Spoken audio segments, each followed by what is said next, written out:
E aí, pessoal, tudo bem? Voltamos aí para mais uma aula e hoje o tema é mutações genéticas. Vamos fazer alguns exercícios sobre esse tema e caso você não tenha assistido ainda a aula sobre mutações genéticas, clique no card, ok? Então, vamos lá.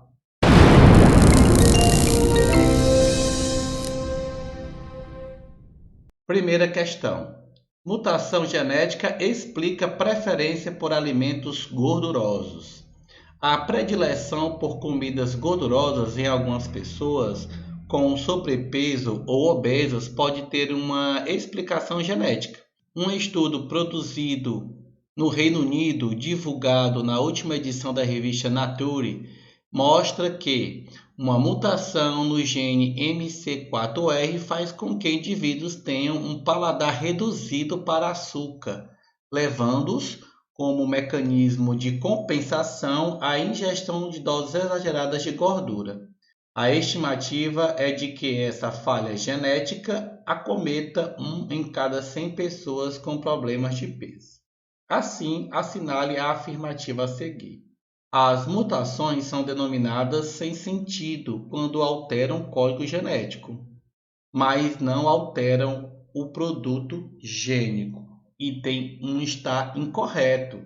Toda mutação, quando ela altera o código genético, ela vai alterar a produção gênica. Se eu altero um gene, foi porque eu alterei uma base nitrogenada. A cada 3 bases eu formo um códon e a união de vários códons eu formo uma proteína. Se eu alterei uma base, eu posso ter alterado o códon, que consequentemente vai alterar o aminoácido que iria formar a proteína. Sendo assim, com a alteração de um aminoácido, eu posso mudar toda a sequência proteica, os sítios ativos. Consequentemente, eu vou ter uma falha genética. Item 2. As mutações podem ser causadas por erros durante o processo de replicação do DNA, por agentes físicos, por agentes químicos e por agentes biológicos, como alguns vírus, por exemplo. Correto. Então, as mutações podem ter sido causadas por erros.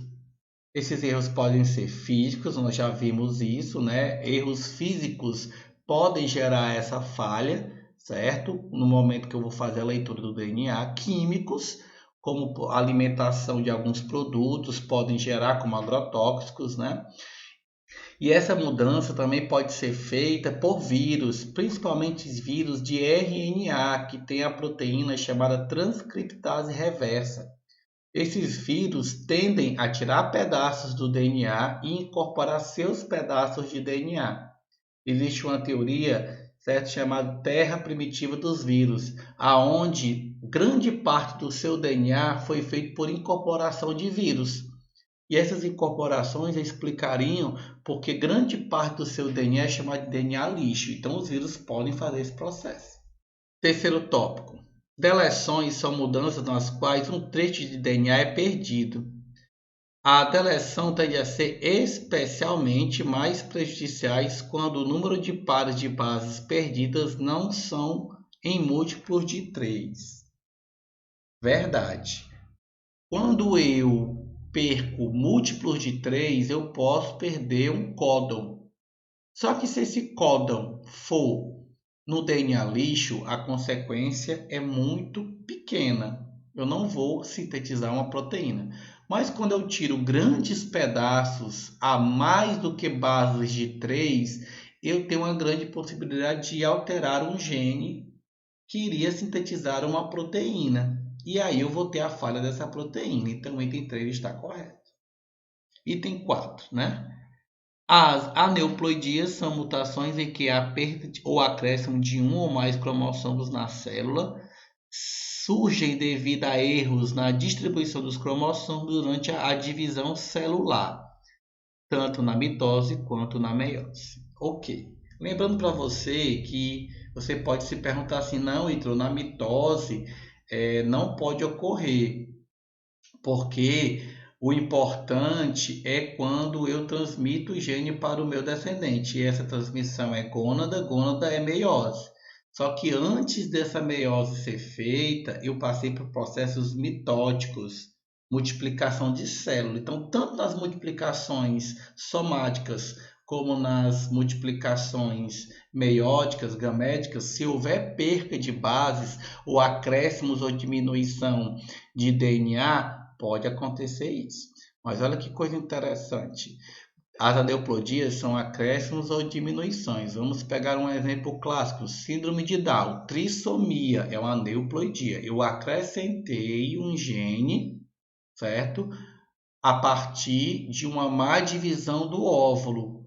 A relação entre idade e gravidez já foi mostrada que altera os índices de síndrome de Down, mostrando que o óvulo feminino, quanto mais velho, maior a chance de ter uma trissomia, uma aneuploidia. Então, o item 4 está correto. Sendo assim, item B está ok.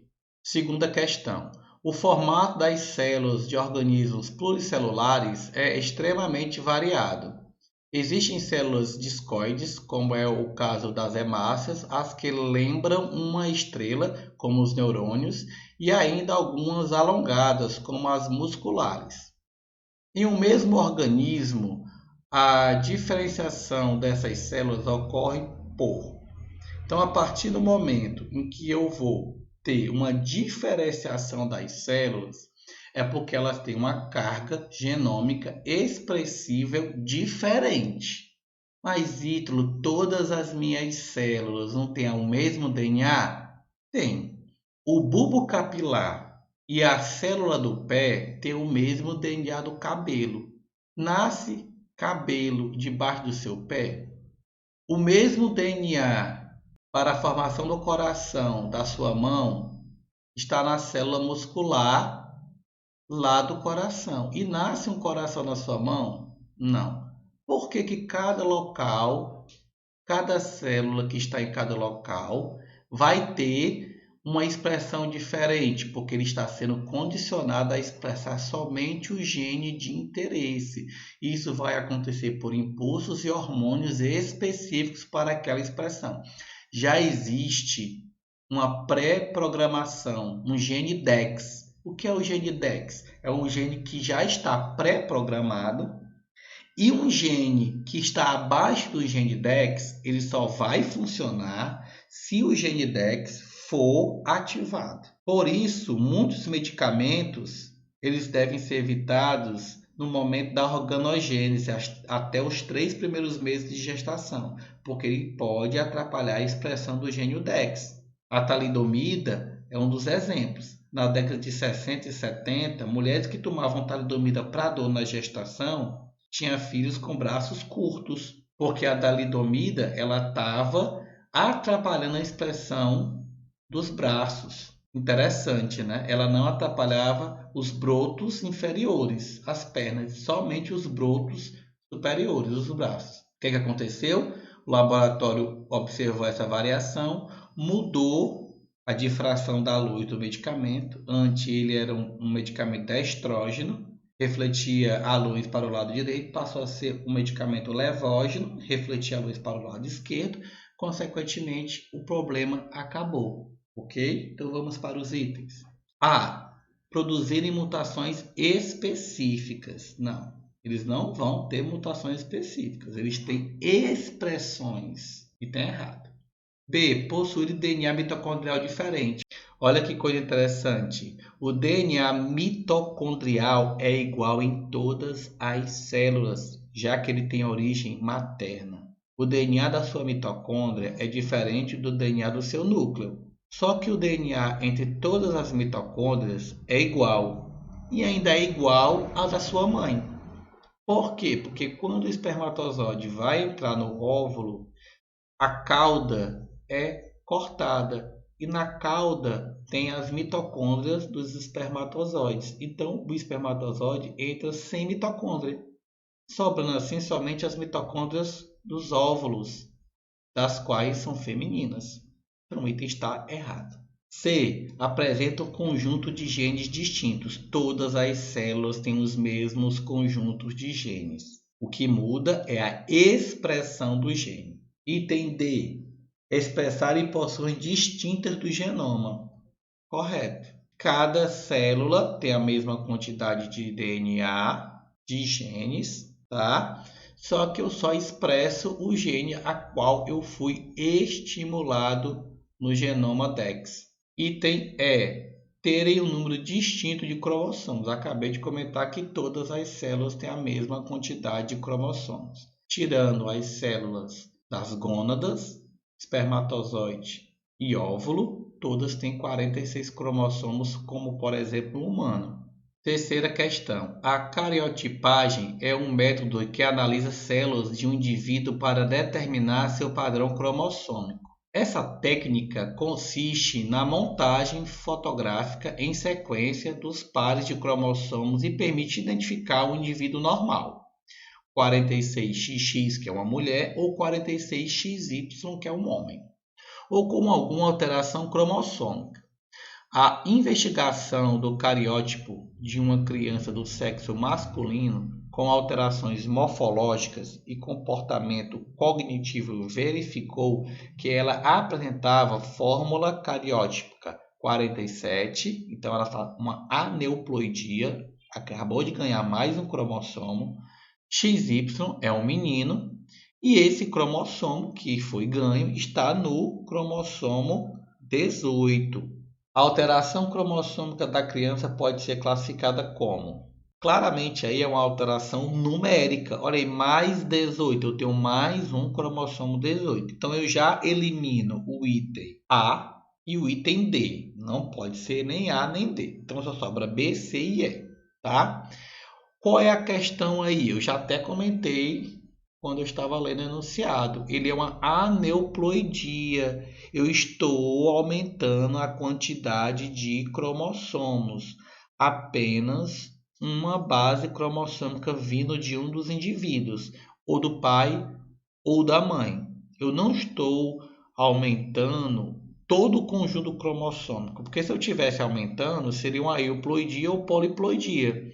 Poli por mais de 4, né? Euploidia, que é a situação, que é aumentar uma carga completa. Por exemplo, eu deveria ser 46 cromossomos, aí eu passo a ser 92. Opa, tanto o espermatozoide como o óvulo trouxe o dobro de quantidade. Seria uma euploidia, uma poliploidia. Mas não, apenas o óvulo ou o espermatozoide trouxe um cromossomo a mais, metade de um cromossomo. O cromossomo 18 no óvulo, em vez de ele ter vindo partido no meio para se juntar com o cromossomo 18 do espermatozoide, ele ficou inteiro. Então era como se eu tivesse 2N no óvulo mais um N no espermatozoide. E aí eu tenho 3N somente no cromossomo 18. Então, a aneuploidia. Item E. Quarta questão. A síndrome de Down, que afeta 1 em cada 1000 recém-nascidos, não é uma doença, mas comum das alterações cromossômicas. Trata-se de uma condição genética que vem acompanhada de algumas peculiaridades, para as quais os pais devem estar atentos desde o nascimento da criança. A pessoa com síndrome de Down faz parte do universo de diversidade humana e tem muito a contribuir com o desenvolvimento de uma sociedade inclusiva. Assinale a alternativa que representa corretamente um cariótipo de portador de síndrome de Down. Então vamos para cada item, tá?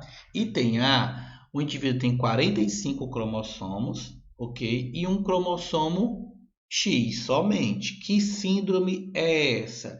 É uma síndrome de Turner. Uma mulher que não recebeu um cromossomo X. Muito provavelmente porque o espermatozoide do pai não trouxe o cromossomo X e o óvulo da mãe já estava com o cromossomo X. Ítalo, pode ser porque o óvulo não estava com o cromossomo X e o espermatozoide trouxe esse cromossomo? Pode, também pode, mas no caso aí é uma aneuploidia, mas ele não é síndrome de Down, ele é o síndrome de Turner. Item B, é uma pessoa normal, 46 cromossomos, XX, é uma mulher normal. Item C, é um síndrome de Klinefelter. Qual é a condição dessa pessoa? 47 cromossomos, XXY.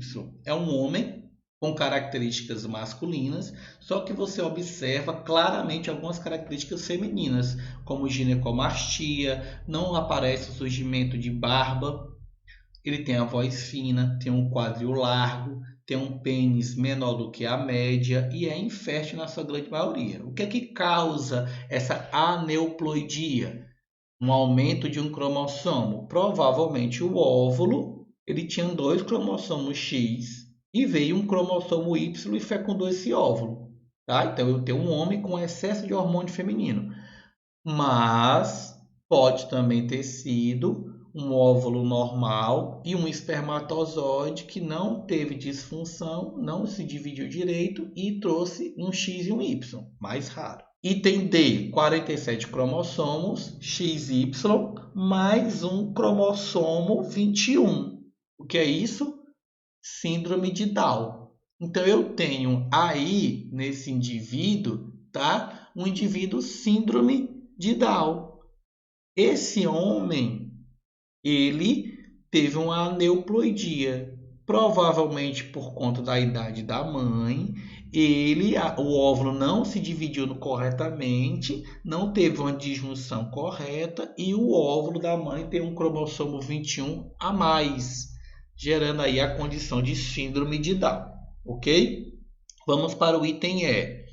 47 cromossomos X e Y mais 18. O item é igual ao item D. A diferença é que o cromossomo que está a mais não é o cromossomo 21, e sim o cromossomo 18. Síndrome de Edwards. Tá? Geralmente pessoas que não chegam à fase adulta, grande parte dessas pessoas tem problemas cardíacos, problemas mentais e morrem antes da puberdade. A grande maioria morre antes do primeiro ano de vida. Só porque mudou o cromossomo, mudou o gene, as condições são diferentes. Um síndrome de Down consegue viver geralmente até 35, 40 anos, né? Mesmo muitos tendo problema cardíaco, mas um síndrome de Edwards não consegue. Bem, pessoal, foi um prazer estar com vocês. Vamos postar aí mais atividades no Google Classroom. Realmente espero que essa aula tenha tido muito proveito, tá? E até a próxima aula.